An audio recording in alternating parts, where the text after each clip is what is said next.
اگر ایران جوہری ہتھیار بنانے کے لیے مزید کوششیں ایران تیز کر لیتا ہے تو ڈونلڈ ٹرمپ نے یہ واضح کر دیا ہے کہ ایران کے اوپر جو ہے حملہ کرنے سے ہم بالکل ہی ہچکچاہٹ محسوس نہیں کریں گے۔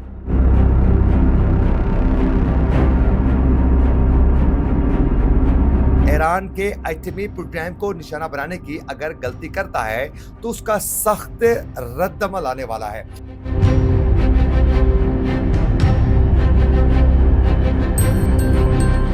بسم اللہ الرحمن الرحیم، السلام علیکم، میں ہوں آپ کا میزبان عاقل حسین باقری۔ ناظرین، امریکہ اور اسرائیل کی جانب سے ایران کی جوہری تنصیبات کو نشانہ بنانے کی دھمکیوں کا سلسلہ ابھی بھی بدستور جاری ہے۔ بالخصوص اسرائیلی وزیر اعظم نتن یاہو تو بہت زیادہ بے چین دکھائی دے رہے ہیں۔ اسرائیلی وزیر اعظم نتن یاہو نے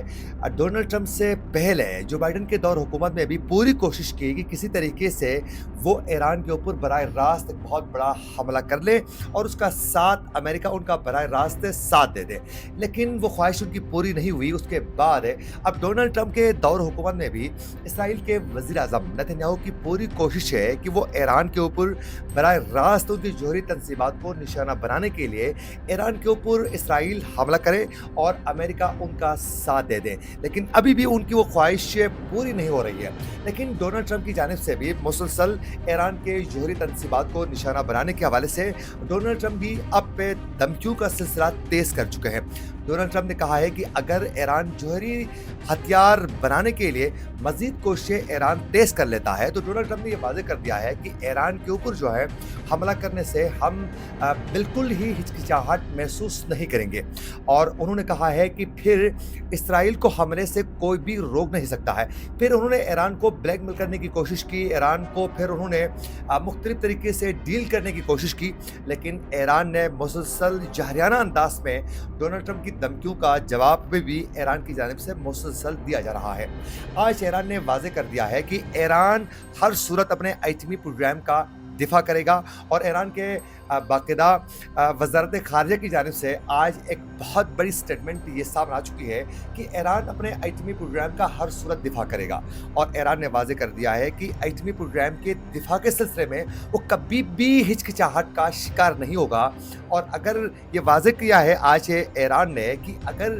کوئی بھی ایران کے ایٹمی پروگرام کو نشانہ بنانے کی اگر غلطی کرتا ہے تو اس کا سخت رد عمل آنے والا ہے، اور ایران نے بالخصوص نام لے کر امریکہ اور اسرائیل کو واضح کیا ہے کہ آپ کسی بھی غلط فہمی میں نہ رہیں کہ ایران اس میں کمپرومائز کرے گا۔ ایران ہر صورت سخت سے سخت رد عمل دینے کے لیے ایران پوری طاقت کے ساتھ اپنی تیاری میں اس وقت بیٹھا ہوا ہے، اور ایران نے یہ واضح کر دیا ہے کہ ایران کا ایٹمی جو پروگرام ہے وہ پرامن ایک ایٹمی پروگرام ہے، اور پچھلے 3 دہائیوں سے ہم پرامن رہے ہیں اور ہم نے وہ ثابت کیا ہے۔ اتوار کے روز ایک اہم جو ملاقات ہو چکی تھی امریکی وزیر خارجہ کے ساتھ نتن یاہو کی، اس ملاقات کے دوران باقاعدہ ایران کے ایٹمی پروگرام کو یعنی ایٹمی مقاصد کو ایران کے باقاعدہ روکنے کا عزم کی اعادہ دونوں ممالک کی جانب سے کیا جا چکا تھا، جس میں امریکی وزیر خارجہ بھی تھے اور اسرائیل کے وزیر اعظم نتن یاہو بھی موجود تھے، اور ایک بار پھر دوبارہ یہ عزم کیا اعادہ کیا گیا کہ ہم نے ہر صورت ایران کے ایٹمی جو مقاصد تھے اس سے ایران کو ہم نے روکنا ہے، کیونکہ کئی بار باقاعدہ امریکہ کے ہی کئی بڑے دانشوروں نے اور ایکسپرٹس نے یہ واضح کر چکے ہیں کہ ایران جوہری تنصیبات میں جو کام تیزی سے جاری ہے اور ایران جوہری ہتھیار بنانے کے محض ایک قدم کی دوری پر ہے، یہ پہلے بھی کہا گیا ہے، تو اس لیے یہ بے چینی میں اضافہ مزید ہو رہا ہے۔ لیکن ایران نے آج یہ واضح کیا ہے، ساتھ ساتھ آج رہبر معظم علی خامنائی کی جانب سے بھی یہ واضح کیا گیا ہے کہ ایران کو جو دھمکیاں ہتھیاروں کے ساتھ ساتھ جارحیت کے ساتھ جو دھمکیاں موصول ہو رہی ہیں، یہ واضح کیا ہے رہبر معظم نے کہ ایران پوری طاقت کے ساتھ جو ہے مقابلے کے لیے تیار ہے، لیکن ساتھ ساتھ ایران کو کہا گیا ہے رہبر معظم کی جانب سے کہ آپ بالخصوص نیو ٹیکنالوجی کو لے کر جو ہے اپنی تیاریاں تیز کریں۔ مختلف بالخصوص یہ رہبر معظم کی جانب سے کہا گیا ہے کہ سافٹ ویئر کی جو جنگ ہے اس پر ایران کو پوری تیاری کے ساتھ मुकाबले के लिए आगे बढ़ने के पर भी उन्होंने जोर दिया है। तो एक जानिब ईरान के ऊपर हमले को लेकर अमेरिका और इसराइल की जानिब से ये इक़दामात उठाए जा रहे हैं, तो दूसरी जानिब इस वक़्त रूस और अमेरिका के दरमियान ताल्लुकात को बहाल करने के लिए और रूस और यूक्रेन की जंग में कमी लाने के लिए, जंग को ख़त्म करने के लिए भी इक़दामात तेज़ हो चुके हैं। इस वक़्त सऊदी अरब में सऊदी अरब के सालिसी के साथ इस वक़्त रूस और अमेरिका के दरमियान ताल्लुकात को बहाल करने के लिए इस वक़्त अमेरिका के वज़ीर ख़ारिजा अपनी टीम के हमरा जो हैं वो रियाद में पहुँच चुके हैं और दूसरी जानिब पे रूस का आला वफ़द भी रूस के वज़ीर ख़ारिजा की सरबराही में क़िदा मंगल को एक अहम नशस्त रियाद में होने वाली है, जिसमें सऊदी अरब की सालसी में ये जो दो बड़े अहम वफूद की जो मुलाकात हो रही है, जिसमें अमेरिका और रूस के, इसमें डोनाल्ड ट्रंप और रूस के प्रेसिडेंट पुतिन के दरमियान जो आने वाले दिनों में एक बहुत बड़ी मुलाकात होने वाली है, उस मुलाकात के लिए राह हमवार करना है और काफ़ी अरसे से रूस और अमेरिका के जो ताल्लुकात मुंजमद हैं उसको बहाल करने के लिए, ताल्लुकात को बहाल करने के लिए ये एक कोशिश की जा रही है। उसके बाद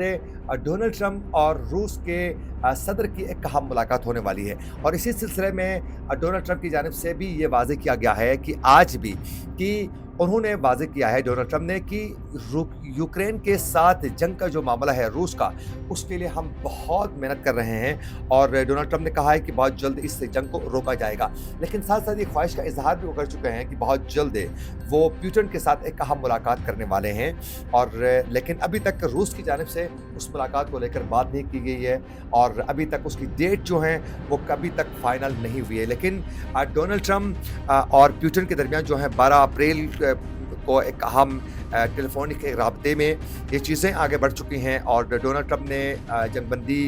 के मामला पर बात की उनसे, उस पर पुतिन की जानिब से एक अच्छा एक रद्द-अमल सामने आ चुका है। तो ये एक सिलसिला आगे बढ़ चुका है। अब देखना ये है कि इसमें क्या मज़ीद पेशरफ़्त सामने आ सकती है, क्योंकि अमेरिकी जो वफ़द इस वक़्त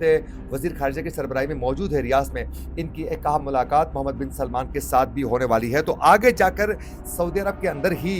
यूक्रेन और रूस के दरमियान जंगबंदी माहिदे के ऊपर भी बात होने वाली है। लेकिन इस वक़्त यूक्रेन के प्रेसिडेंट की जानिब से ये कहा जा रहा है कि यूक्रेन के सरबराह की जानिब से कि अभी तक हमें इस हवाले से कोई एतमाद में नहीं लिया गया है, तो हमें एतमाद में लिए बगैर हमारे मुल्क के बारे में कोई भी फैसला होता है तो उन्होंने ये वाज़ेह कर दिया है कि किसी सूरत हमारे लिए काबिल कबूल नहीं होगा। लेकिन मुमकिन है आने वाले दिनों में उनको एतमाद में लिया जाएगा और रियाद में फिर पुतिन के साथ एक अहम नशस्त में अमेरिकी सदर की उसके बाद मुमकिन है कि इसमें मज़ीद पेशरफ़्त सामने आ सकती है। तो बहुत जल्द आने वाले दिनों में यूक्रेन और रूस के दरमियान जंगबंदी एक बहुत बड़ा माहिदा हो सकता है। एक तीसरा बड़ा इशू ये है कि इस वक्त आप लोगों को मालूम है कि गजा में जंगबंदी माहिदे को लेकर जो बड़ी एक अहम पेशरफ्त हो चुकी थी, उसमें डोनाल्ड ट्रंप की ईमा पर ही इसराइल के वज़ीर आज़म की जानिब से धमकियों का सिलसिला भी बदस्तूर जारी है। एक जानिब कैदियों के तबादलों का सिलसिला जारी है अभी भी और काफ़ी कैदियों का तबादला हो भी चुका है, लेकिन इस वक्त नेतन्याहू की जानिब से ये धमकियों का सिलसिला भी बदस्तूर जारी है और ये कहा जा रहा है कि आने वाले दिनों में नेतन्याहू की पूरी कोशिश है कि वो गजा के अंदर जो है हमास के मुकम्मल खात्मे के लिए हमलों का सिलसिला तेज हो सकता है। और आज भी खुल्लम-खुला डोनाल्ड ट्रंप की ईमा पर जो है नेतन्याहू ये बयान दे रहे हैं कि हम गजा के अंदर गजा पर न तो फ़लस्तीन का कोई कब्ज़ा करना देंगे, ये बाकायदा वाज़ेह तरीके से कहा गया है नेतन्याहू की जानिब से, न तो हम हमास का कोई कब्ज़ा यहाँ होने देंगे। मुमकिन है आने वाले दिनों में कैदियों के तबादले का मुकम्मल जो ही होता है तो उसके बाद इसराइल गजा के अंदर एक तबाहकुन किस्म की बमबारी के लिए वो प्लानिंग उनकी जानिब से की जा रही है, जिससे दुनिया का अमन दोबारा एक बार फिर तबाह हो सकता है और मुमकिन है एक बहुत बड़ी जंग का आगाज़ भी हो सकता है। क्योंकि साथ साथ इस वक्त हौसी बागियों की जानिब से भी ये धमकी दी गई है कि अगर दोबारा हमले की कोशिश की जाती है तो फिर उसके बाद हालात तब्दील होंगे और हम भी इसराइल पर बराह रास्त हमले कर सकते हैं। ये तीन बड़े इस वक्त जो इश्यूज़ हैं उस पर ये बड़ी अपडेट सामने आ चुकी थी। अगर आप लोगों को हमारा प्रोग्राम अच्छा लगे तो हमारे चैनल को ज़रूर सब्सक्राइब करें और बेल आइकन क्लिक करके हमारे फेसबुक पेज को भी ज़रूर आप लोगों ने फॉलो करना है। इसी के साथ अपने मेज़बान आकिल हुसैन बाकरी को दीजिए इजाज़त। अल्लाह ने